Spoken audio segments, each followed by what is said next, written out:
Nós concordamos o seguinte, ó, que uma conversação é igual um conjunto de frases. Parece óbvio, mas é o início do processo da simplificação, tá? E toda frase, gente, ó, toda frase, ela é igual pessoa, toda frase é igual pessoa mais, no inglês, né? Eu sei que no português tem o tal do sujeito oculto. Mas por que tem sujeito oculto no português? Porque conjuga o verbo, né? Então você fala, cara, fui. Quem foi? Eu. Por isso que você sabe que é eu. No inglês, graças a Deus, não conjuga verbo. Então você sempre vai ter pessoa, não existe sujeito oculto no inglês, tá? Então é pessoa mais verbo. Não existe frase sem verbo. Por isso que tem gente que fala, eu estou estudando inglês eu estou estudando inglês num aplicativo. Legal, até para prática. Mas você não vai aprender inglês no aplicativo. Porque o aplicativo, muito geralmente, vai te dar até vocabulário, mas não isso que a gente está apresentando para vocês aqui. Então, nós entendemos que é pessoa, verbo, que é o verbo principal, tá? Vamos chamar de verbo number one, que é o principal. E uma frase um pouco mais completa tem também o verbo secundário, que eu vou chamar aqui de hashtag 2, que hashtag é o símbolo para número. E o resto nós temos que a gente chama de acessórios. Pessoa, você já conhece, né? I, you, we, não é isso? Tem as pessoas que já é de conhecimento seu. O verbo principal, gente, como nós já aprendemos que no inglês não conjugamos verbos, nós já compartilhamos com vocês 29 dos principais 144 verbos de alta frequência. Você já aprendeu 29, você já entendeu que em inglês não conjuga o verbo. E como que então, teacher, não conjuga o verbo? Me explica isso. Já expliquei. Porque, graças a Deus, no inglês, a gente já entendeu que o do representa o presente, que o did representa o passado e que o will representa o futuro. E o que vai determinar o tempo da frase é o verbo principal. Olha que bênção, tá? O verbo secundário, ele é um verbo que deixa a frase mais sofisticada. Então, vamos falar sobre uma frase com um único verbo. Por exemplo, coisa simples, uma coisa muito verdade para mim. I like pizza. Pronto. Tem só um verbo. Vamos falar de uma frase um pouco mais elaborada, que tem mais de um verbo, ó. I like to eat pizza. Opa, já viu que já meteu 2 verbos, percebe?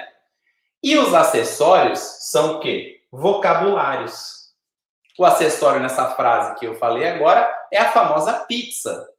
Agora, muito importante para você poder se comunicar nos principais tempos verbais, você tem que saber as principais, o que a gente chama, ficou pequeno aqui. Não, tá bom, ficou bonito. In, on e at. O que são esses aqui? Em, na, no. Isso aqui nós já aprendemos também.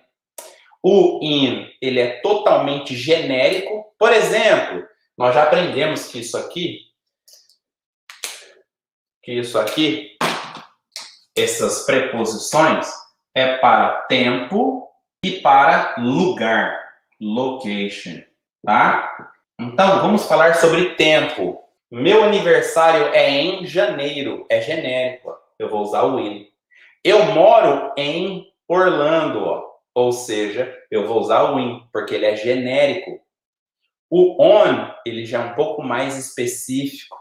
Se eu falar para você que eu nasci no dia 17 de janeiro, eu vou usar o on. Não é isso? Para tempo. Se eu quiser usar o on para location, O location não ficou legal aqui pelo quadro. Vou colocar aqui, ó, para ficar menor. Local, location, tá? Então, se eu quero usar o on, por exemplo, no tempo, eu nasci em 17 de janeiro. Aí eu vou usar o on, tá? Para tempo. E para local, eu vou usar para nome de rua, estrada, o que for, o on. E o at é o super específico. Se eu quiser falar que eu nasci no dia 17 de janeiro de 1981, às 7h20 da manhã, eu vou usar o at. Por quê? Porque o at ele é super genérico. O at ele é super específico. E para local, a mesma coisa. Se eu quiser falar, cara, nós vamos se encontrar em tal lugar, eu tenho que te dar o endereço inteiro. Basicamente, ele vem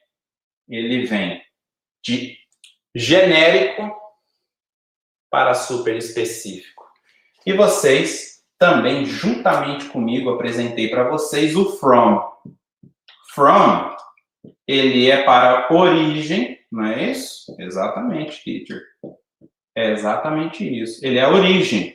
Por exemplo, eu sou de São Paulo. I am from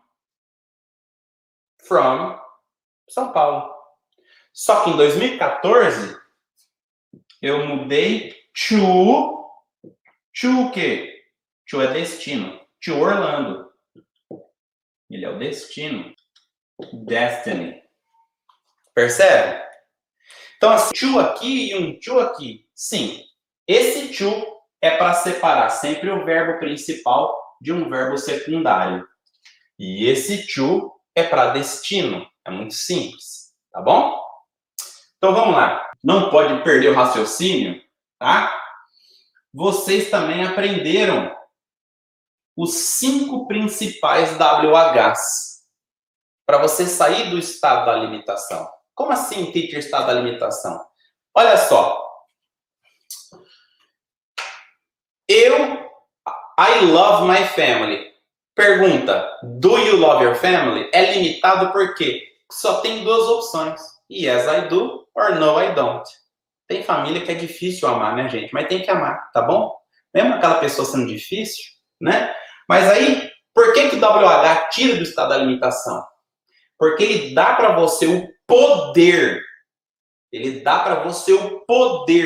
de fazer qualquer tipo de pergunta nos principais tempos verbais para a pessoa que está buscando o quê? A comunicação eficiente. Teacher, como é que funciona a progressão acadêmica? Eu parto do zero e direto para a fluência? Não. O primeiro passo é você chegar na comunicação eficiente. E aí depois a fluência, inevitavelmente, acaba sendo uma consequência, tá bom? Então, nós estudamos aqui que o what quer dizer o que qual, na aula 3 lá, tá bom? O where, eu não estou escrevendo o WH de novo, tá, gente? Eu estou emprestando o WH daqui para lá, tá? Então, what é o que qual, where é o famoso onde, ou aonde. Who, falhou a voz, né? Who é o famoso quem.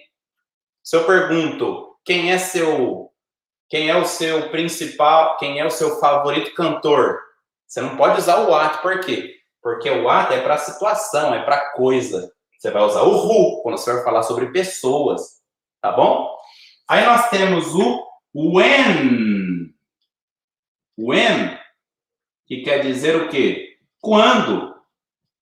O when, ele cobre um período de tempo. E nós também aprendemos o why, que é o quê? O porquê para fazer pergunta. Porque o para responder é o because. O para responder é o because. E nós aprendemos as 2 principais variações do what, que é o quê? O what, ele tem o what time, que quer dizer que horas. Se eu falo que a aula começa às 8 horas, eu não posso perguntar when a aula começa. eu tenho que perguntar what time, porque eu estou falando sobre isso, ok? Estou falando sobre o horário especificamente. E eu também apresentei what kind of. Hoje eu vou soltar os dois aqui, tá? Eu vou pegar esse what aqui e vou trazer para cá, porque eu quero que tudo fique somente nesse quadro aqui, ó. What time, que quer dizer que horas, e what kind of, aí, do que for. Essas são as principais variações do what. E fica tranquilo que é só o what que tem variação. É para simplificar mesmo. Tá bom?